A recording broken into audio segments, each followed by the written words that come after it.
lead you to this kind of condition over here, right? फिर हमने देखा था bronchitis. Bronchitis simply means your inflammation of bronchi. Simply कहा जाता है it is going to be inflammation of bronchi. और यहाँ पे भी आपको overgrowth मिलता है किस चीज का? क्या overgrowth कर रहे हैं यहाँ पे? म्यूकस का। बहुत बढ़िया, right? Your mucus forming cells are overgrowing. Good evening Sneha, good evening. And that's when you will find कि आपका म्यूकस बहुत ज्यादा यहाँ पे बन रहा है एंड इसके वजह से भी आपके यहाँ पे ऑब्स्ट्रक्शन यहाँ पे हो रहा है। अब याद रखना ब्रोंकाइटिस अगर आपको होता है तो आप उसे ठीक कर सकते हो, राइट? यहाँ पे कोई आपका परमानेंट लॉन्ग टर्म डैमेज आपका नहीं हो रहा है यहाँ पे, ठीक है?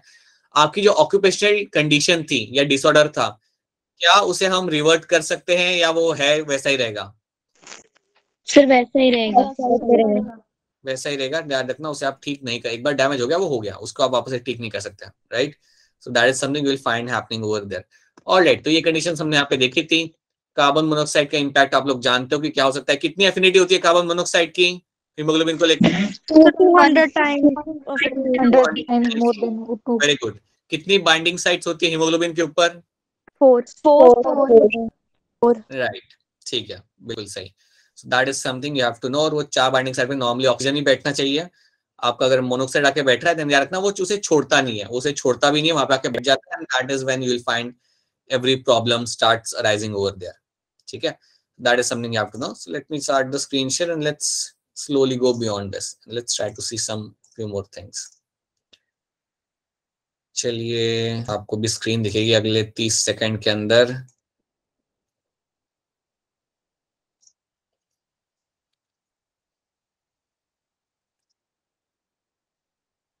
हाँ जी, स्क्रीन दिख रही है आप लोगों को मेरी यहाँ पे? Yes sir. ठीक है, ऑलराइट। सो यहाँ पे हमने देखा हमारा ब्रोंकाइटिस का हम लोग लास्ट चीज हमने देखी दैट यहाँ पे आपका ओवरग्रोथ आपको मिल रहा है आपके म्यूकस फॉर्मिंग सेल्स का, राइट?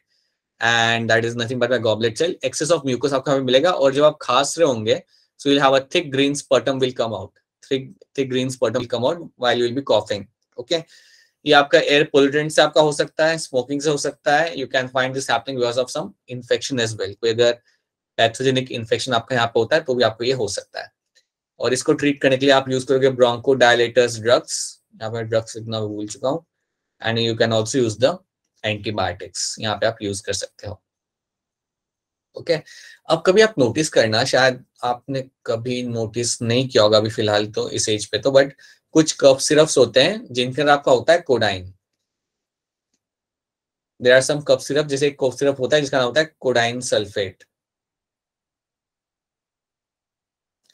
सो सल्फेट वाला पार्ट तो तुम इग्नोर कर सकते हो। ये कुछ एक सब्सटेंस होता है, समथिंग नोन एज कोडाइन, ये आपको कई बार आपके कप सिरप में आपको देखने के लिए मिल जाता है। So this is one of the drug which is been given to a person जिसको रेस्पिरेटरी इश्यू होता है उसको।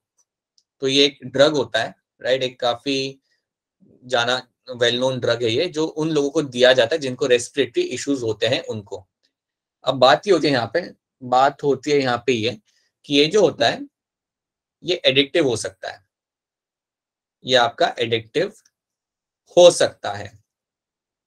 इसलिए ये जो सिरप होता है ना, कोडाइन का जो सिरप होता है, कोई अगर कफ सिरप हो जिसमें कोडाइन होगा तो बिना प्रिस्क्रिप्शन के आपको नहीं मिलता। कई बार आपको बिना प्रिस्क्रिप्शन के ये आपको जो कफ सिरप होता है आपको मिलता ही नहीं है, because it has some potential कि आप इससे एडिक्टेड हो जाए and you start consuming that syrup even when it's not required, okay? So codeine ये टर्म हो सके तो याद रखना, ये आप आगे फिर से देखेंगे। ये जो आपका जो ड्रग है ये जनरली यूज किया जाता है जब भी एक डॉक्टर रेकमेंड करता है आपको कोई अगर रेस्पिरेटरी कंडीशन हो तो उसके लिए आपका ड्रग यूज किया जाता है, ठीक है? Now let's see something else. Question हम लोग यहाँ पे देख चुके हैं। Let's start with new disorder. नया डिसऑर्डर जो आपके यहाँ पे सामने है that is going to be pneumonia. So pneumonia आपके यहाँ पे नया डिसऑर्डर यहाँ पे आपके सामने होगा। अब ये आपका कॉज कर रहे हैं 2 टाइप के मेरे bacteria, streptococcus pneumoniae and haemophilus influenzae. ये 2 बैक्टीरिया के नाम आपको याद रखना, these are my bacterias, streptococcus pneumoniae and haemophilus influenzae. ये आपका निमोनिया कॉज करता है, राइट? अब निमोनिया आपको काफी लोगों में, उन लोगों में देखने के लिए मिलता है जिनके अंदर आपका होता है इम्यूनो कॉम्प्रोमाइज्ड कंडीशन। अब ये टर्म का मतलब समझो, what do mean by immuno compromised condition? That means जिनका इम्यून सिस्टम वीक होता है, राइट? व्हेन आई से ना, जब मैं कहता हूं ना you have a immune system which is compromised, which is compromised, okay, that means आपका इम्यून सिस्टम यहाँ पे हो गया है वीक। जनरली हम टर्म यूज करते हैं that a person has a compromise immune system. ऐसे पर्सन के अंदर काफी लाइकली चांस होता है निमोनिया होने का, ऐसे पर्सन के अंदर निमोनिया होने के चांसेस काफी ज्यादा रहते हैं। ओके, अगर आपने देखा होगा तो जब ये कोविड हो रहा था या कोविड जब स्प्रेड हो रहा था तो काफी लोगों को like during COVID they used to get pneumonia उन्हें होता था, right, that's one thing you used to see happening to them. उसके अलावा कोविड को लेके बड़ा ही एक वो था कि यार इम्यून सिस्टम आपका स्ट्रांग होना चाहिए। आपका अगर वीक इम्यून सिस्टम है, अगर आपको ऑलरेडी कई सारी कोमॉर्बिडिटी है, अगर आपके और भी कई सारे हेल्थ कंसर्न्स हैं, देन आप ज्यादा ससेप्टेबल हो जाते हो इस वायरस के लिए, एंड आप थोड़ा और आपको ध्यान रखना चाहिए। तो उसी तरीके से यहाँ पे क्या हो रहा है आपका यहाँ पे कि अगर आपके पास इम्यून सिस्टम आपका कॉम्प्रोमाइज्ड है, दैट मीन्स अगर आपका इम्यून सिस्टम है थोड़ा वीक, राइट, तो वो टाइम पे आपको कई सारी कंडीशंस आपको हो सकती है। Pneumonia is one of them, pneumonia is going to be one of them. अब यहाँ पे मैं एग्जांपल ले सकता हूँ, जो बहुत ही यंग वन होते हैं, इन्फेंट्स होते हैं, उनका इम्यून सिस्टम इतना स्ट्रांग नहीं होता, उनका इम्यून सिस्टम थोड़ा कॉम्प्रोमाइज होता है, राइट। और जो बहुत ओल्ड होते हैं, 70 के अप हो गए, 75 के अप हो गए, right, even those people tend to have a compromised immune system. ऐसे लोगों को काफी ज्यादा लाइकली चांस है कि ऐसे लोगों को निमोनिया होगा, there is a very likely chance कि ऐसे लोगों को निमोनिया हो सकता है। अब इसके अलावा एक और कंडीशन होती है जिसके अंदर आपका इम्यून सिस्टम काफी कॉम्प्रोमाइज हो जाता है। There is one more condition in which you get to see your immune system gets highly compromised. क्या उस कंडीशन का नाम आप बता सकते हो? एक डिजीज होती है जिसके अंदर आपका इम्यून सिस्टम बहुत ज्यादा कॉम्प्रोमाइज हो जाता है। कभी ना कभी तो सुना होगा, 9, 10, 8, कभी ना कभी तो सुना ही होगा। एनीवन एनीवन बोलिए। एक डिजीज जिसमें, इम्यूनो डेफिशिएंसी। हाँ जी, राइट, HIV। HIV जो आपका होता है ना, इस कंडीशन के अंदर आपका इम्यून सिस्टम होता है कॉम्प्रोमाइज। इस कंडीशन में आपका होता है कॉम्प्रोमाइज इम्यून सिस्टम। बहुत बढ़िया, will have a compromised immune system. अब HIV के इतना लिथल पता है क्यों HIV? क्योंकि उसमें होता क्या है कि आपका जो वायरस है वो जाके उन्हीं सेल्स को टारगेट करता है जिनका काम होता है आपको बचाने का। So will go and target, so basically the virus feeds on those cells जो आपको बचाते हैं, जो जिनका काम होता है आपको प्रोटेक्ट करना, ये उनको जाके टारगेट करता है, राइट। तो आप ये डिटेल में आगे फ्यूचर में पढ़ोगे कि you have something known as my T helper cells. T helper cells इनको टारगेट करेगा, और आपके मैक्रोफेजेस, मैक्रोफेजेस तो आपने सुना होगा, मैक्रोफेज तो आपने सुना होगा, मेरे मुंह से कई बार सुना होगा। तो यस सेल्स होते हैं ना, इनको जाके वो टारगेट करता है HIV वाला वायरस। उससे क्या होता है, उनका नंबर होता है कम। मैं इसको आपको शॉर्ट में फटाफट बताता हूँ इसमें होता क्या है। देखो, आपके बॉडी के अंदर है ना कुछ सेल्स होते हैं जिनका काम ये होता है कि अगर कोई बाहर बाहर से पैथोजन आया तो ये लोग सिग्नल जनरेट करते हैं। ये लोग सिग्नल जनरेट करते हैं और पूरे इम्यून सिस्टम को बताते हैं कि यार बाहर से कोई आ चुका है और हमें इसके साथ डील करना है। That is what some cells are known for. कुछ सेल्स का काम ही होता है कि कोई अगर बाहर से आया तो उसे देख के वो लोग एक अलार्म रेस करते हैं कि यार बाहर से कुछ आ चुका है, आप अपना नंबर बढ़ा लो इम्यून सेल्स का ताकि हम इसको डील कर सकें। टी हेल्पर सेल कुछ ऐसा ही काम करते हैं। T helper cell are known to raise the alarm. अब होता क्या है, जब HIV आता है तो इन सेल्स को वो मारना चालू करता है, इन सेल्स को आके वो खत्म करना चालू करता है। This virus will occupy this cells and they will start killing them. तो अगर ये सेल का नंबर ही कम हो गया तो अलार्म कोई रेस करने के लिए है ही नहीं। अगर अलार्म रेस करने के लिए कोई है ही नहीं वहां पे आपके पास, then obviously you will have a compromise immune system. आप क्या समझ रहेगा यहाँ पे, compromise immune system. That is also something you get to see. तो कभी नोटिस करना, कभी अगर आप HIV के बारे में आप पढ़ोगे ना, so people who are suffering with HIV are more susceptible to something like pneumonia, and second thing would be tuberculosis। ये दो आपको बहुत कॉमनली देखने के लिए मिलती है, ठीक है। किसी को अगर HIV हो ना तो उसके अंदर निमोनिया होना काफी कॉमन होता है, एंड ट्यूबरक्लोसिस भी होने के चांसेस उसमें बहुत ज्यादा होता है, ओके। एंड जनरली होता क्या है, people who are suffering with HIV they die because of such kind of disorders, such kind of diseases over here. Pneumonia tuberculosis एक बार होना चालू हुआ ना, देन वो बॉडी रिकवर नहीं कर पाती and the person usually ends up dying, ठीक है। That is something you will get to see having. So याद रखना, HIV is also one of the example जिसमें आपका you have a compromised immune system. अब देखते हैं कि यहाँ पे हो क्या रहा है। यहाँ पे हो रहा है आपका कि alveoli is filled with the dead WBC, right, and fluid. Okay तो यहाँ पे क्या होगा कि आपके एल्वेलाई जो होंगे वहां पे आपको डेड डब्ल्यूसी आपको मिलेंगे और वहां पे कई सारे आपको फ्लूइड इकट्ठा आपको मिल जाएगा, जिसकी वजह से आपका गैशियस एक्सचेंज सही से हो नहीं पाता। बिकॉज ऑफ दैट आपका गैशियस एक्सचेंज यहाँ पे सही से हो नहीं रहा, राइट। बट आप इसे डील कर सकते हो, you can deal with this condition by using the antibiotics. So antibiotics आप यूज करके you can actually treat yourself in this kind of condition. तो निमोनिया कभी होता है ना आपको, तो देखो यहाँ पे आपका एल्वेलाई डैमेज नहीं हो रहा, एल्वेलाई के अंदर आपको डेड डब्ल्यूसी और फ्लूइड आपको मिल रहा है, right. So you are finding some fluid and dead WBC in this, but alveoli आपके डैमेज नहीं हो रहे, तो आप जनरली इसके साथ रिकवर कर लेते हो। जब आप मेडिकेशन लेना चालू करते हो with in couple of weeks you will show a very good amount of recovery, आपकी रिकवरी काफी अच्छी हो जाएगी 2 हफ्तों के अंदर। सो याद रखना antibiotics is something you have to use over here. Antibiotics इसलिए यूज कर रहे हैं क्योंकि हमारे पास यहाँ पे बैक्टीरिया अंदर आ चुका है, इसलिए। अगर बैक्टीरिया आके लंग्स में खुशी खुशी रह रहा है, so is it example of my upper respiratory disorder और lower respiratory disorder? Sir, lower. Lower. Is example of lower respiratory condition. Yes. Right. अच्छा, कोई मुझे बताना चाहेगा कि HIV और एड्स में फर्क क्या होता है? Anyone want to give a random shot on this कि HIV और एड्स दोनों ही टर्म आपने सुना है, आप जनरली टर्म कैसे सुनते हो? HIV AIDS, that's how you get to have a term ना, इनमें फर्क क्या होता है? Anyone? No one? मुझे बताने का है, ठीक है। सुनो, सी HIV में क्या होगा ना आपके यहाँ पे, HIV में यू हैव इन्फेक्शन, वो वायरस आपकी बॉडी में आ चुका है, इन्फेक्ट कर चुका है and you are suffering with HIV, right. अब होता क्या है, लास्ट स्टेज होती है। हाँ जी, वही मैं आपको बता रहा हूँ। इसमें होता क्या है ना कि HIV अगर आपको किसी पर्सन को अगर HIV है देन उसे इन्फेक्शन हो चुका है, अब उस पर्सन को काफी स्ट्रॉन्ग मेडिकेशंस के ऊपर ध्यान देना पड़ेगा, उसे अपने आप को काफी प्रोटेक्ट करके रखना पड़ेगा ऐसे एनवायरमेंट से जहां पे उसको कोई इन्फेक्शन ज्यादा होने के चांसेस हो। See understand one thing, people suffering with HIV काफी सालों तक वो लोग रह सकते हैं अगर वो अपना ध्यान रखें, मेडिकेशन का ध्यान रखें, then they can survive for a very long period of time. अब होता क्या है, किसी को अगर HIV हुआ हो और उसके साथ साथ उसे होने लगे कई सारी अपॉर्चुनिस्टिक डिजीज। अब अपॉर्चुनिस्टिक डिजीज आपके यहाँ पे क्या है, नाम से पता चल रहा है कि अगर किसी को HIV हुआ है तो उसका बॉडी होगा इम्यूनो कॉम्प्रोमाइज्ड, ऑब्वियसली उसका जो बॉडी होगा वो होगा इम्यूनो कॉम्प्रोमाइज्ड। तो उस कंडीशन में क्या होता है कि कई सारी अलग अलग डिजीज उसको होने लगती है। अगर वो होने लगता है, अगर आपको दिख रहा है कि एक पर्सन को HIV हुआ है, उसके साथ साथ उसको कैंसर भी होने लगा, उसको निमोनिया भी हो रहा है, उसको ट्यूबरक्लोसिस भी हो रहा है, then you say now the person is suffering with the AIDS.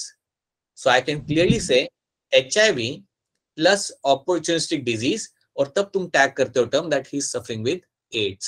और अगर आप उसे टैग कर दो that he is suffering with AIDS, then generally the lifespan does not go beyond 1.5 year। Generally 1 साल 1 से 1.5 साल तक का लाइफ स्पैन होता है, उसके बाद generally the body gives up, ठीक है।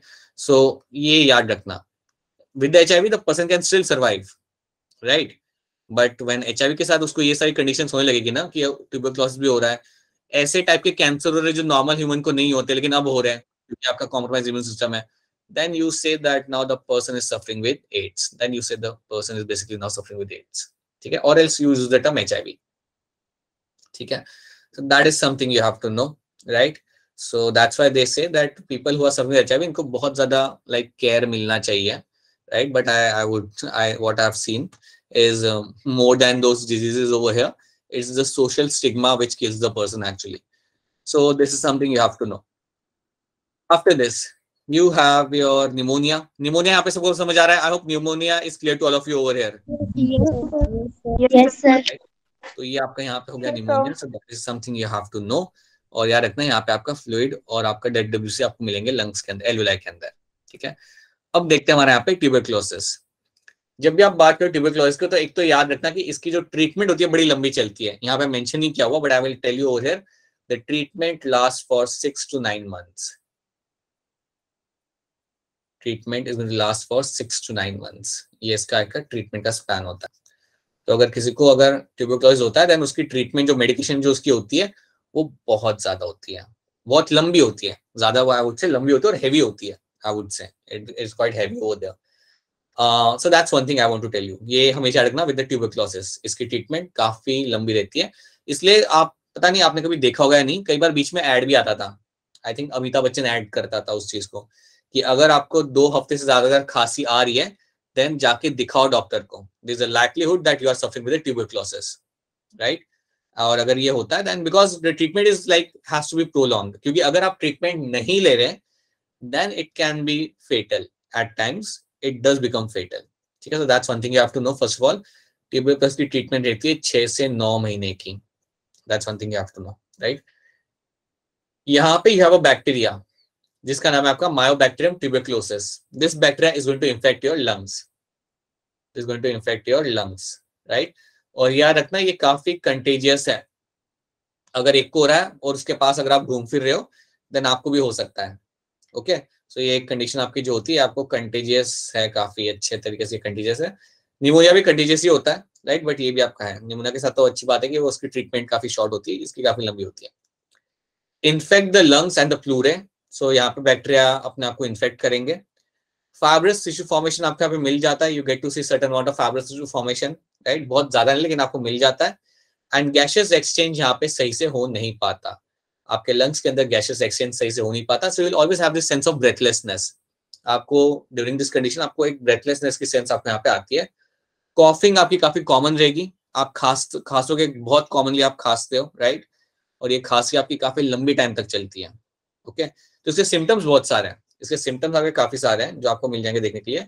एक तो होता है फटीग, आप बहुत जल्दी थक जाते हो, राइट, आपको थकान काफी जल्दी हो जाती है। वेट लॉस, ये काफी कॉमनली देखने के लिए मिल जाता है, people suffering with tuberculosis have a issue of weight loss. Low grade fever, occasionally हर दूसरे तीसरे दिन आपको फीवर आ रहा है, right, so that is also something you get to see. Night sweat, रात को पसीने आना सोते समय। Cough and chest pain, coughing तो आप कर ही रहे होते हो, उसके साथ ओकेजनली आपको चेस्ट पेन भी आता है, और कई बार खांसी के साथ साथ आपको थोड़ा बहुत ब्लड भी मिलेगा आपके स्पर्टम के अंदर, right, sometime you also get to see some blood in the sputum. तो ये सब चीजें आपको मिलती है देखने के लिए when a person is suffering with the tuberculosis।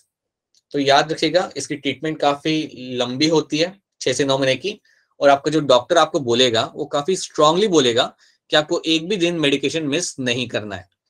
You don't have to miss a medication, not even a single day.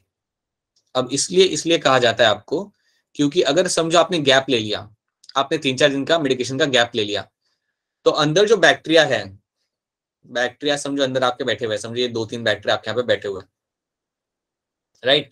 आपने 2 महीने मेडिकेशन लिया और आपने हफ्ते भर का गैप ले लिया। अब हफ्ते भर के अंदर क्या होगा, this bacteria will become resistant, they will become resistant to the dose. याद रखना बैक्टीरिया बहुत जल्दी इवॉल्व करते हैं, तो अगर आपने 2 हफ्ते का बीच में गैप ले लिया देन काफी लाइकली चांस है कि ये लोग हो जाएंगे आपके रेजिस्टेंट टू द डोज। जो आपने ड्रग ले लो, ऑब्वियसली आप यहाँ पे एंटीबायोटिक्स लोगे तो वो हो जाएंगे आपके यहाँ पे रेजिस्टेंट। और अगर वो यहाँ पे रेजिस्टेंट हो गए, अब प्रॉब्लम यहाँ पे क्या आती है कि आपको और हेवियर डोज लेना पड़ेगा। अगर ये बैक्टीरिया हो गए रेजिस्टेंट उस डोज के साथ, क्योंकि आपने ब्रेक ले लिया बीच में, अब क्या होगा, you will have to take a much more higher dose. तो पहले आप बहुत हायर डोज ले रहे हो, 3-3 टैबलेट ले रहे हो एक टाइम पे, आपको और डोज बढ़ाना पड़ेगा। That's why doctor will strongly recommend एक दिन भी आपको मिस नहीं करना है, right, because you don't know someday bacteria strongly अपना बन जाए वहां पे, रेजिस्टेंट बन जाए, and then they will survive over there, okay.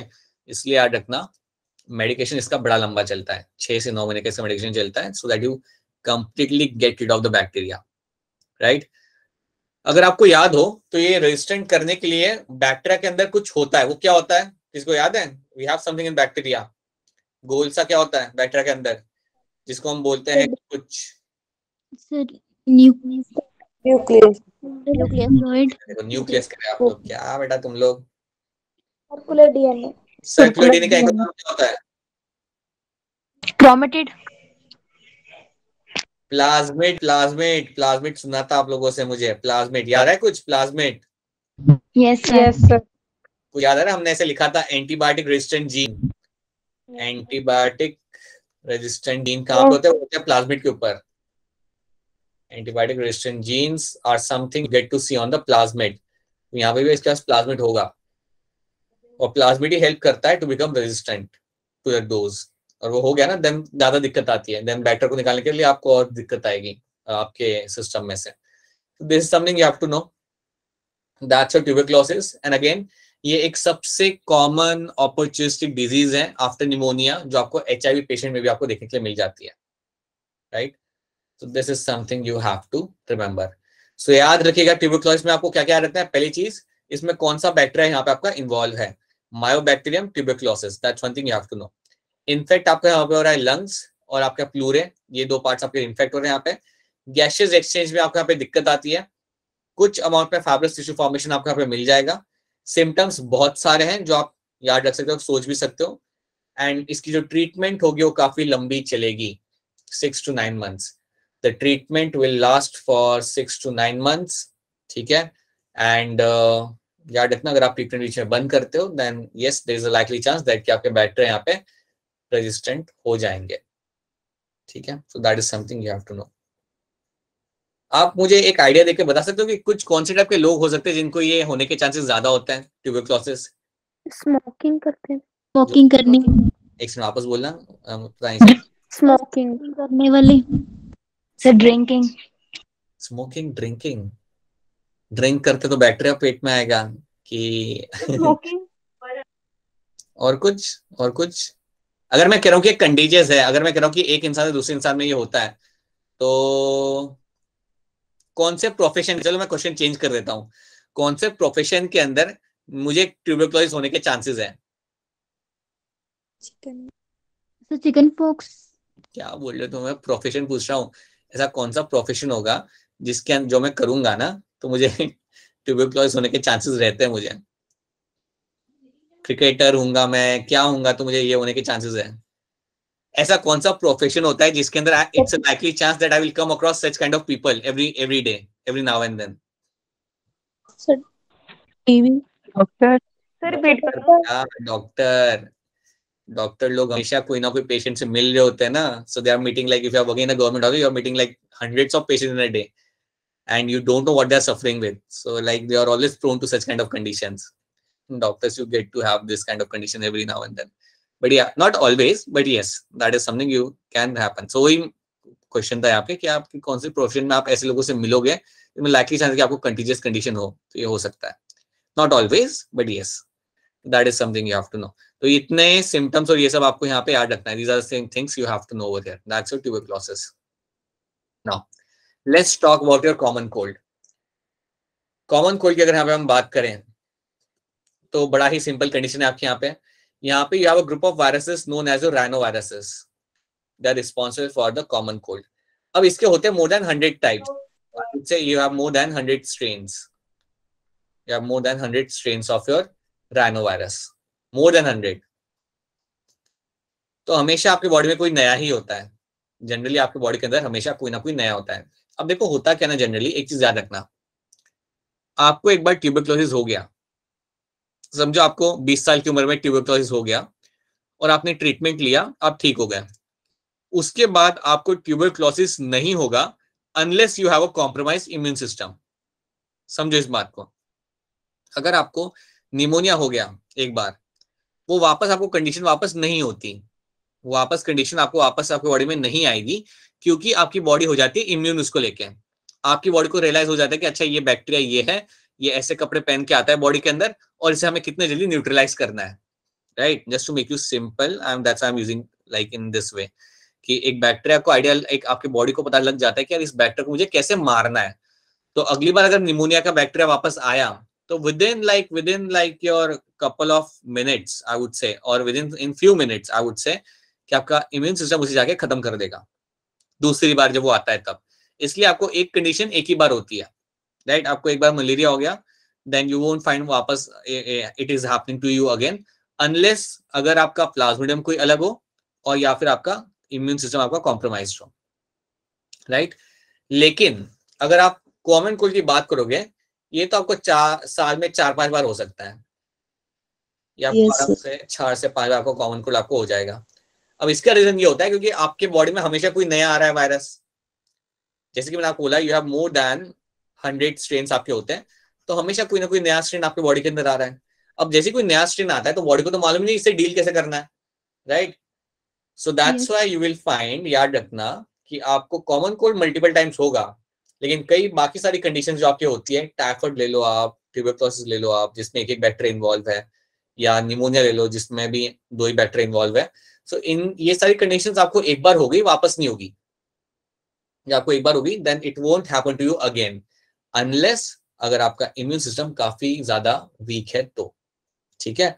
In common cold के साथ ऐसा नहीं होता, right? So that is something you have to know. So ये भी आपको यहाँ पे याद रखना है कि कॉमन कोल्ड जो आपका होता है उसके आपके होते हैं मोर देन 100 स्ट्रेन्स, राइट? और इनको हम बोलते हैं यहाँ पे हमारा राइनो वायरस, इनको हम बोलते हैं हमारे यहाँ पे राइनो वायरस के 100 स्ट्रेन्स, राइट? क्या हो रहा है यहाँ पे? स्नीजिंग हो रही है, नेजल सिक्रेशन आपके यहाँ पे हो रहा है, and you can have a dry cough. तो ये आपको देखने के लिए मिल जाता है। जनरली अगर आप कोई मेडिकेशन ना भी लो तभी 6 दिन में आप ठीक हो जाते हो, 5 से 6 दिन में आपका रिकवरी हो जाता है, ठीक है? एंड ओकेजनली यहाँ पे आपको फीवर भी देखने के लिए मिलता है जो काफी कॉमन है, ओवरनाइट फीवर भी आपको यहाँ पे देखने के लिए मिल सकता है।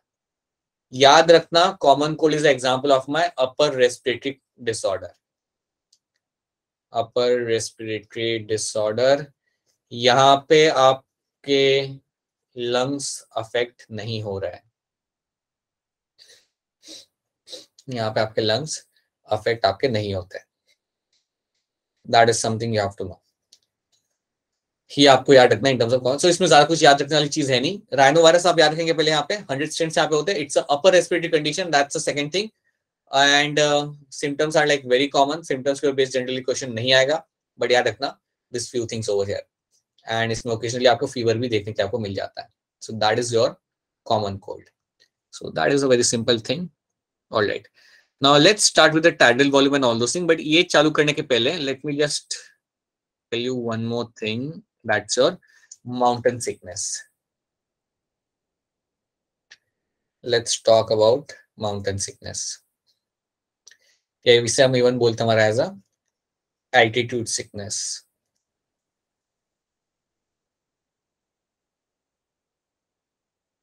आपको एक सवाल पूछा था मैंने काफी दिनों पहले कि अगर आपको एक हायर एलिवेशन पे जाके अगर आपको रहना है तो आप कैसे उसे डील करते हो। समझो अगर ये आपका माउंट एवरेस्ट है, राइट? और आप यहाँ पे खड़े हो, एज्यूम करते कि आप यहाँ पे खड़े हो यहाँ पे, राइट? अब जब आप ऊपर जा रहे हो चल के, तो जनरली क्या होता है कि अगर आपका प्लान है पीक पे जाना और आप जानते हो कि ऊपर का एलिवेशन काफी ऐसा है जहां पे ऑक्सीजन कम है, तो आप क्या करोगे? पहले आप आगे जाओगे, राइट? थोड़ा टाइम वहां पे स्पेंड करोगे, and then again you will get back at the bottom and यहाँ पे अपना कैंप बना के आप रहोगे। That's what you do. तो आप और आपकी टीम आगे जाएंगे, वापस पीछे आएंगे और कैंप बना के वहां पे रहेंगे, और 2 दिन तक वो उसी एरिया में घूमेंगे। अब वो ऐसा इसलिए कर रहे हैं ताकि they can get themself acclimatise, ठीक है? एक बार उनको लगता है कि उनकी बॉडी उसके एनवायरनमेंट के साथ ढल चुकी है, उनको एक रियलाइजेशन होता है, देन वो लोग अब आगे बढ़ेंगे और अगला कैंप वो लगाएंगे आपका यहाँ पे, नेक्स्ट कैंप वो लोग अपना यहाँ पे लगाएंगे। अब नेक्स्ट कैंप लगा के वो लोग क्या करेंगे? डायरेक्टली ऊपर नहीं जाएंगे, वो पर्सन जो यहाँ पे होगा वो वापस से ऊपर जाएगा, राइट? घूमेगा इस एरिया के अंदर, हर रोज 2-3 दिन वहां पे स्पेंड करेगा और फिर वापस आ जाएगा पीछे आपके कैंप के अंदर। तो ये जो आप कर रहे हो यहाँ पे ड्रिल जो आप कर रहे हो, you are all doing that to get yourself used to the higher elevation. और यही करा जाता है जब आप कहते हो कि मुझे चढ़ना है mount Everest, right? So this is what you do. इसलिए आपको आगे जाते हो वापस पीछे आते हो, आगे जाते हो वापस पीछे आते हो, और एक बार आपकी बॉडी उससे यूज्ड टू हो जाती है उस एलिवेशन से, देन आप अपना नेक्स्ट कैंप आप यहाँ पे अपना लगाते हो, राइट? फिर ऐसे करते करते हुए आप ऊपर पहुंच जाओगे and then you will start taking pictures, जिसके लिए लोग माउंट एवरेस्ट पे चढ़ते हैं। So that's what you do. तो ये चीज आप करते हो, this is what your normal mountaineers do to get themself on to the peak of the mountain. Now generally होता क्या है कि अगर कोई नया इंसान है और अगर वो एलिवेशन पे जाता है, हायर एलिवेशन पे, तो उसे होता है उसका माउंटेन सिकनेस, जिसे हम इवन कहते हैं एज एल्टीट्यूड सिकनेस। अब एल्टीट्यूड सिकनेस आपका फेटल हो सकता है अगर इसके सिम्टम्स को अगर आप इग्नोर करो तो अगर आपको इसके सिम्टम्स अगर आपको दिख रहे हैं, which can be something like a loss of appetite, खाना खाने का दिल नहीं कर रहा, सबने वहां पे मैगी बनाई लेकिन आपका दिल नहीं कर रहा मैगी खाने का, राइट? चक्कर आना, नॉजेटिक फील करना, राइट? वॉमिटिंग वाली फीलिंग आना, ब्रेथलेसनेस तो काफी कॉमनली आपको दिख जाता है, राइट। आप 10 कदम चलते हो, आप थक जाते हो, फटीग आपको यहाँ पे दिख रहा होता है। Headache is very common and insomnia, रात को नींद ना आना। ओके, ये कुछ सिम्टम्स है, these are the few symptoms of your altitude sickness. अगर आपको ब्रेथलेसनेस आ रही है, हेडेक हो रहा है, उसी टाइम पे आपको करना यह है कि आपको आगे नहीं बढ़ना है। You don't have to move forward, rather आपको डिसेंड करना है, असेंड नहीं करना, आपको डिसेंड करना है। So that is one thing one should do अगर किसी को एल्टीट्यूड सिकनेस होती है तो, राइट। बिकॉज अगर इसको इग्नोर किया then at times it becomes fatal, it can become fatal, right.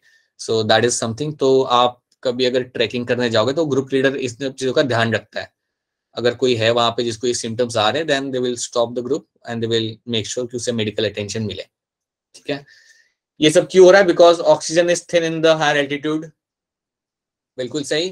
And common to your person going to higher altitude for the first time, right. ये काफी कॉमन है उन लोगों के लिए जो पहली बार हायर एल्टीट्यूड पे आपके जा रहे होते हैं, उनके लिए काफी कॉमन चीज होती है ये होना। ओके, सो याद रखिएगा ऑक्सीजन यहाँ पे थिन होता है, इसलिए आपको होता है यहाँ पे एल्टीट्यूड सिकनेस, और ये होते हैं इसके सिम्टम।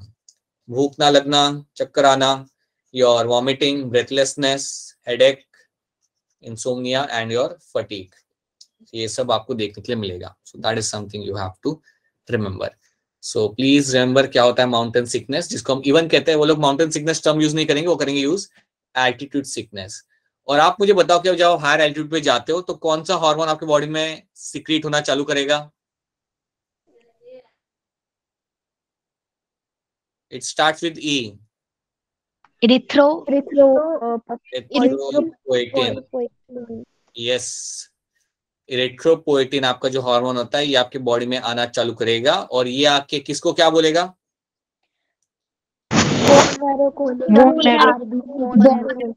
हाँ जी, बोन मैरो को इसने जाके बोलना है to start making a large number of RBC. ये होना आपका बहुत ही जरूरी है ताकि आप एक हायर एलिवेशन पे आप रह सको, सर्वाइव कर सको, अपना काम कर सको। So that's your altitude sickness. ये भी आपको यहाँ पे याद रखना है। It's a very simple condition, this is something you have to remember. Now let's, अच्छा एक दो क्वेश्चन यहाँ पे देख लेते हैं पीछे जाने के पहले। Name the pulmonary disease in which alveolar surface area involved in gaseous exchange is drastically reduced due to damage to the alveolar wall। बड़ा ही सिंपल क्वेश्चन 2015 का। क्या लगता है क्या आंसर होगा? अनम्यूट करके बता दो।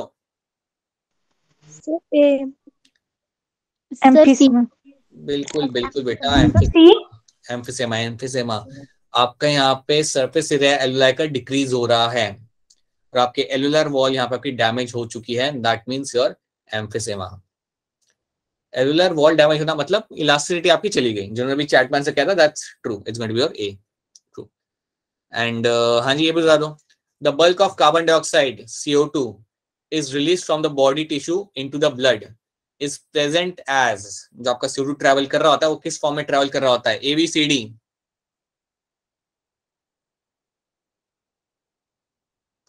क्या लग रहा है आपको यहाँ पे? जो आपका CO2 ट्रैवल कर रहा होता है ब्लड के अंदर आपके लंग्स तक, वो किस फॉर्म में ज्यादा करके ट्रैवल करता है? A, B या CD? Yes, it is your A beta, bicarbonate in your blood plasma and RBC, right? So that is something you'll get to see happening over here. Okay, so bicarbonate की form में आपका यहाँ पे travel करेगा। Now, along with that, so bulk of CO2 आपका bicarbonate की form में travel करता है, और कोई ऑप्शन पे क्लिक मत करना है यहाँ पे, राइट। बल्क फॉर्म पूछा उन्होंने, बल्क में, दैट इज बाइकार्बोनेट वाला आंसर यहाँ पे आएगा। After this smoking, mainly smoking से कौन सी कंडीशन यहाँ पे होती है? जल्दी अनम्यूट करके बताओ, आगे बढ़ते हैं हम लोग। अस्थमा एकदम सडनली पीपल, अस्थमा के बारे में आपको बताया था ना, that is something usually happen because of the allergen.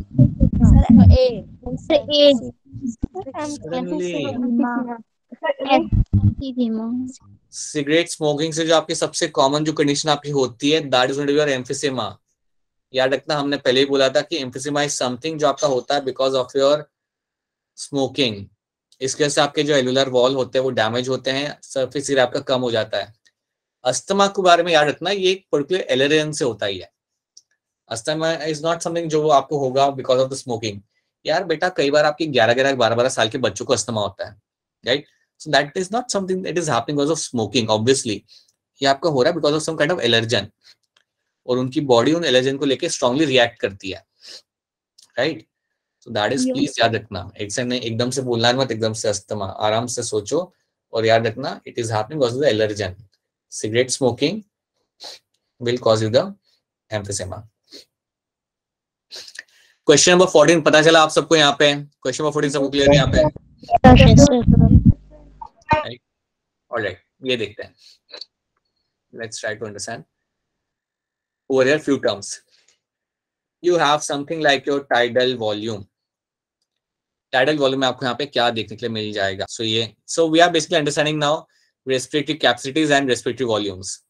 ठीक है, तो हम देखते हैं कि टाइडल वॉल्यूम होता क्या है. अब जब आप नॉर्मली आप ब्रीथ कर रहे होते हो, अभी फिलहाल जब आप बैठ के नॉर्मली ब्रीथ कर रहे हो, आप ब्रीथ इन कर रहे हो, ब्रीथ आउट कर रहे हो, राइट. जब आप ये कर रहे हो तब आप कितना अमाउंट ऑफ एयर अंदर ले रहे हो और रिलीज कर रहे हो, that is my tidal volume. So during your normal respiration, right, the volume of air inspired और expired during normal respiration is approximately 500 ml, 500 ml. तो जब आप नॉर्मली ब्रीथ कर रहे हो, तो जब आप ब्रीथ इन कर रहे हो तो इतना अमाउंट का एयर आप ले रहे हो, और जब ब्रीथ आउट कर रहे हो इतना ही अमाउंट का एयर आप बाहर रिलीज कर रहे हो, and that is known as your tidal volume. अब इसमें याद दिया हुआ इन लोगों ने कि एक हेल्दी इंडिविजुअल जो आपका यहाँ पे होता है, वो 1 मिनट के अंदर इतना अमाउंट ऑफ एयर आपका इनहेल कर सकता है, इनहेल और एक्सपायर आपका कर सकता है. Per minute healthy individual can expire और inhale around 6000 to 8000 ml of air. तो ये चीज आपके यहाँ पे देख रखी हुई है. तो आप बैठे हुए हो, आप ब्रीथ इन ब्रीथ आउट कर रहे हो, और वो टाइम पे जो एयर आपकी बॉडी में अंदर जा रही है और बाहर आ रही है, उसका वैल्यू रहेगा around 500 ml, and that is my tidal volume in your normal condition. और याद रखना, अगर आप भागम दौड़ी चालू कर देते हो देन ये नंबर बढ़ेगा, देन ऑब्वियसली आपका जो टाइडल वॉल्यूम का जो नंबर होगा वो यहाँ पे बढ़ने लगेगा. सो ये रेस्टिंग स्टेट में आपका ये वैल्यू है. So that is your tidal volume. Now next term, inspiratory reserve volume. Inspiratory reserve volume क्या होता है उसको हम यहाँ पे देखते हैं. इसमें आपको क्या मिलेगा देखने के लिए कि जब आप फोर्सफुली कितना एयर आप अंदर ले सकते हो, कितना एयर आप इनहेल कर सकते हो, इसको बोलते हैं हम लोग यहाँ पे हमारा as a inspiratory reserve volume. So याद रखना, additional volume of air, additional volume of air a person can inspire by forceful inspiration. जो नॉर्मल आप कर रहे हो उससे अलग, उससे ज्यादा आप कितना अंदर ले सकते हो, that is called as my inspiratory reserve volume. और इसका जो वैल्यू यहाँ पे रहेगा, it is going to be around 2500 ml to 3000 ml. ये इसका यहाँ पे वैल्यू रहता है. याद रखना, 2500 ml से 3000 ml वैल्यू रहता है आपका IRV का, इंस्पिरेटरी रिजर्व वॉल्यूम. अभी मैं नॉर्मली ब्रीथ कर रहा हूँ, मैं कितना फोर्सफुली और अंदर एयर ले सकता हूँ, that is my inspiratory reserve volume. क्या ये वाला टर्म आपको यहाँ पे समझ आया? Is this term clear to all of you? Yes, sir. Yes. Then similarly you will have a expiratory reserve volume. Similarly you will have the expiratory reserve volume. इसमें क्या हो रहा है, आप कितना एयर एक्सपायर कर सकते हो फोर्सफुली, आप कितना एयर आप एक्सपायर कर, जितना आप नॉर्मल कर रहे हो वो तो ठीक है, नॉर्मली मैं 500 ml तो करना ही है मैंने बैठे बैठे हुए, लेकिन फोर्सफुली और एक्स्ट्रा में कितना एक्सपायर कर सकता हूँ उसको बोला जाता है मेरा यहाँ पे एक्सपिरेटरी रिजर्व वॉल्यूम, राइट, जिसकी वैल्यू यहाँ पे रहेगी अराउंड 1000 से लेके 1100 ml. अब तुम्हें करना क्या है ना, ये वैल्यूज तुम्हें याद रखनी है और ये टर्म्स का मतलब याद रखना है. जनरली क्या करते हैं वो लोग, वो मैच द फॉलोइंग आपको पूछ लेते हैं. इनमें से इधर they will ask you match the following, और दे विल आस्क यू कि अगर एक पर्सन का ये अगर वो है like if the person is doing this much activity, then उसका टाइडल वॉल्यूम नॉर्मली क्या होगा, या उसका मैक्सिमम एक्सपिरेटरी रिजर्व वॉल्यूम उसका क्या होगा. So they ask a very question जो बहुत सोचने वाले नहीं होते हैं, आपको याद करना है और आंसर करना है, वैसे क्वेश्चन होंगे इसके अंदर, ठीक है. सो याद रखिएगा, additional volume of air a person can expire forcefully, that is my expiratory reserve volume, ठीक है. तो हमने यहाँ पे फोर्सफुली इंस्पायर कर लिया. इस स्लाइड के अंदर हम कर सकते हैं अराउंड 2500 से लेके 3000 ml तक, और यहाँ पे आपका आएगा एक्सपिरेटरी में के अंदर क्या आएगा आपका कि आप फोर्सफुली कितना एक्सपायर कर सकते हो, वो आपका आएगा यहाँ पे 1000 से लेके 1100 ml तक, राइट. ये एडिशन में है, जो 500 ml जो आप नॉर्मली कर रहे हो उससे एक्स्ट्रा, ठीक है. सो उसके एडिशन में ये आएगा. So these are the 3 things first of all you have to know. Tidal volume, inspiratory reserve volume, and दूसरा आपका यहाँ पे रहेगा यहाँ पे expiratory reserve volume. So these are the three things first of all you have to know. After this, you have something like your residual volume. Let's try to understand something like your residual volume. अब residual volume में यहाँ पे क्या होता है कि देखो ध्यान से इस टर्म को यहाँ पे देखो. आपके लंग्स के अंदर जब आप ब्रीद इन ब्रीद आउट कर रहे होते हो, राइट, एक सर्टेन अमाउंट ऑफ एयर आपकी बॉडी में रहता है, लंग्स के अंदर रह जाता है. ऐसा नहीं कि पूरे पूरे लंग्स आपके खाली हो जाने, ऐसा नहीं होगा. Certain amount of air will remain always in the lungs. Okay, अब यहाँ पे हम स्टेटमेंट देखते हैं. Volume of air remaining in the lungs even after forceful expiration. मैं फोर्सफुली अगर सांस बाहर छोड़ भी रहा हूं ना, उसके बावजूद थोड़ा तो एयर मेरे लंग्स में रह ही जाएगा, और उसका वैल्यू होता है अराउंड 1100 से लेके 1200 ml तक. इसको बोलते हैं हम लोग हमारे यहाँ पे रेसिडुअल वॉल्यूम. सो रेसिडुअल वॉल्यूम में याद रखना कि जब मैं फोर्सफुली एक्सपायर कर रहा हूँ ना, चाहे मैं जितना भी फोर्सफुली एक्सपायर कर रहा हूँ सुबह सुबह उठ के व्हाइल डूइंग माय प्राणायाम, उसके बावजूद मेरे लंग्स में कुछ ना कुछ तो एयर रह जाएगी, and that air is called as your residual volume, जिसका वैल्यू आपका रहेगा यहाँ पे 1100 से 1200 ml जितना. So that is something you have to know, right. उसके बाद the next thing what you have to know here is, by adding up few respiratory volumes described above, one can derive various pulmonary capacities. Pulmonary मतलब lung capacity, simple लिखता है sir, lung capacity, which can be used in the clinical diagnosis. अब देखो यहाँ पे होता क्या है. आपने यहाँ पे चार टर्म देखे, रेसिडुअल वॉल्यूम आपने देखा, ERV आपने देखा, और IRV आपने देखा, और टाइडल वॉल्यूम आपने देखा. अगर आपको इनकी वैल्यूज मालूम हो एक इंडिविजुअल की, तो इनको यूज करके आप पता कर सकते हो कि यार एक पर्सन की लंग कैपेसिटी कितनी है, और ये काफी हेल्प करता है. This is something which actually helps a lot. So किसी की अगर लंग कैपेसिटी अगर आपको जाननी हो, तो ये इनिशियली आपको जानना यहाँ पे जरूरी होगा. This is something you have to know, right.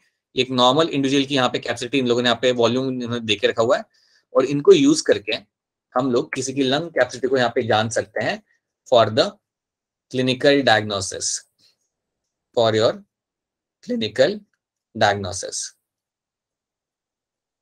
तो इसको हम यहाँ पे समझते हैं, राइट. सो पहले तो आप ये चार टर्म्स याद रखना. रेसिडुअल वॉल्यूम आपका यहाँ पे क्या है, टाइडल वॉल्यूम आपका यहाँ पे क्या है, इंस्पिरेटरी रिजर्व वॉल्यूम आपका यहाँ पे क्या है, और एक्सपिरेटरी रिजर्व वॉल्यूम आपका यहाँ पे क्या होगा. ये पहले आपको चार टर्म यहाँ पे याद रखना है. आफ्टर दैट इंस्पिरेटरी कैपेसिटी हम यहाँ पे देख लेते हैं, यहाँ पे क्या होगा. Let's start with the IC, that's my inspiratory capacity. तो इसको स्टेटमेंट को आप आराम से यहाँ पे देखो, ध्यान से देखो, आपको समझ आ जाएगा.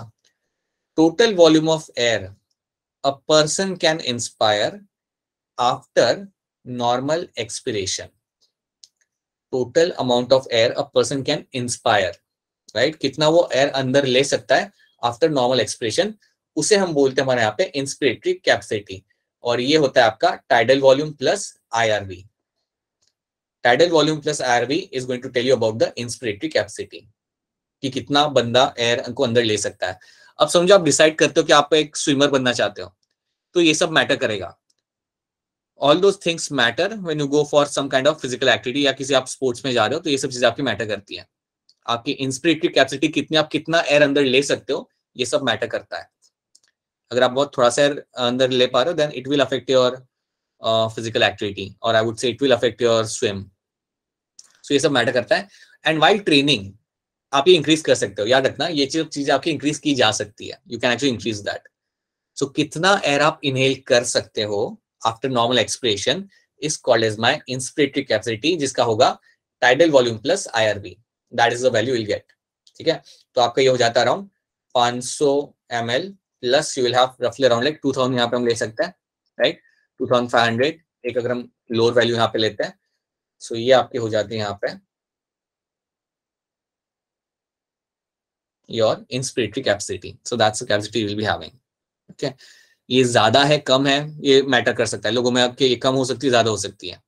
ओके, कम है then it is a something doctor will recommend you something, ज्यादा है तो अच्छी बात है. Then you have expiratory capacity. Okay, total volume of air a person can expire, देखो यहाँ पे क्या हो रहा है, total volume of air a person can expire after normal inspiration.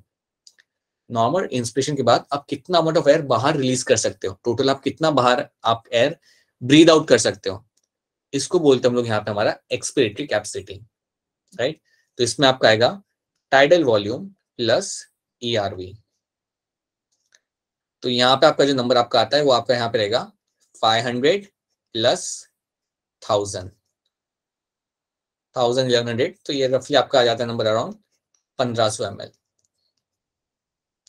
ये सब याद रखना पड़ेगा आपको, बस आप इतना रखो कि टीवी प्लस IRV क्या होता है and tidal volume plus ERV क्या होता है, ये आपको याद रखना पड़ेगा, क्योंकि कई बार क्या होगा आपको नंबर देंगे and then you have to find कि यार इंस्पिरेटरी कैपेसिटी कितना है, एक्सपिरेटरी कैपेसिटी कितना है, वो आपको पूछ सकता है, दे कैन आस्क यू। पिछले साल का अगर आप पेपर देखोगे तो उन्हें काफी जगह घुमा के उन्होंने पूछी थी दूसरे चैप्टर्स के अंदर, तो इसमें भी वो लोग थोड़ा घुमा के पूछ सकते हैं, राइट। तो क्या ये वाला स्लाइड आपको यहाँ पे क्लियर है? Is this slide clear to all of you? Is this right? That is something you have to know. एक और चीज यहाँ पे देखते हैं, functional residual capacity. Functional residual capacity यहाँ पे देखते हैं, वॉल्यूम ऑफ एयर हाँ जी, that will remain in the lungs after normal expiration. कितना अमाउंट ऑफ एयर आपके लंग्स में रह जाता है एक नॉर्मल एक्सपिरेशन के बाद, राइट। तो यहाँ पे आपका एक तो आएगा रेसिडुअल वॉल्यूम, वो तो आप जानते हो, वो तो आएगा इसके अंदर, क्योंकि हमने इसमें क्या देखा था, आरवी के अंदर क्या देखा था, फोर्सफुल एक्सपिरेशन के बाद जो एयर रहता है वो होता है आपका रेसिडुअल वॉल्यूम, तो वो तो रहेगा इसके अंदर, प्लस ERV, जो आप एक्स्ट्रा एयर रिलीज कर सकते हो वो भी आप यहाँ पे काउंट करोगे। सो याद रखना, your RV plus ERV stands for your functional residual volume. So एक नॉर्मली एक्सपायर करने के बाद आपके एयर में जितना एयर आपके लंग्स में जितना एयर आपको मिल जाएगा, इसको बोलते हैं हम लोग यहाँ पे हमारा फंक्शनल रेसिडुअल कैपेसिटी। तो ये आपका होता है RV plus ERV। So that is something you have to know, okay. तो ERV में आपका अमाउंट कितना हो रहा था, अराउंड 1000 जितना आपका यहाँ पे, राइट, 1100 से लेकर 1000 तक आपका हो रहा था, ठीक है। एंड RV में कितना अमाउंट हो रहा था, बताओ जल्दी। 1100, so that's going to be around 2100। आपका यहाँ पे आपको देखने में, ओह नो, ERV में तो आपको ज्यादा आएगा ना, राइट। ERV में 1200 ERV आपका यहाँ पे ज्यादा हो जाएगा। So this is something you have to know, ये आपको इसके अंदर इस तरीके से आपको इसमें याद रखना पड़ेगा कि किसका वैल्यू यहाँ पे क्या आ रहा है एंड टोटली या फिर उसका चेंज यहाँ पे किस तरीके से यहाँ पे हो जाता है, ठीक है। So it will going to be around like ये आपका 2300 हो जाएगा, ठीक है। नाउ सी एग्जैक्टली कभी आपको इनको नंबर के बेस वो लोग आपसे एग्जैक्ट नंबर मांग नहीं सकते, क्योंकि ये एक आपकी वेवलेंथ उन्हें दी हुई है नंबर की, उन्होंने सिर्फ आपको एक रेंज देके रखी हुई है जिसके बेसिस पे आप like you can come with some kind of conclusion. They won't ask you to get right value over here, but yes आपको एक टेंटेटिव आइडिया तो हमेशा आपको यहाँ पे रहना चाहिए। So these are the things you have to know. Functional residual volume आपको याद रखना है, IR ER आपको यहाँ पे याद रखना है, IC EC आपको यहाँ पे याद रखना है, और ये 3 टर्म्स आपको पहले यहाँ पे याद रखने हैं। अब एक चीज यहाँ पे याद रखना, एक चीज आपको यहाँ पे याद रखनी पड़ेगी सही तरीके से, कि इतना तो आपने यहाँ पे देख लिया, अब मैं आगे आप सबको कराऊंगा नहीं अभी यहाँ पे। We won't do the vital capacity and total lung capacity. First of all will solve some question based on this. हमने पहले कुछ क्वेश्चन पहले सॉल्व करना है, और उसके बाद हमने ये आखिर का 2 पार्ट करके, और उसके बाद हमने करने कुछ और question solve and then we can wrap up the chapter. तो कल जब हम लोग मिलेंगे, हमारा पहला जो हाफ एन आवर होगा उसके अंदर हमने करना क्या है, हमने कुछ क्वेश्चन सॉल्व करने हैं, right. Will solve some questions, will do this remaining 2 parts, और एक बार ये हो गया then will directly jump into the blood.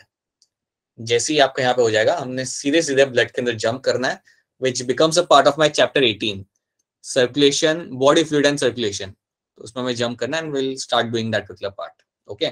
सो कल half an hour we will include the question solving and these 2 things.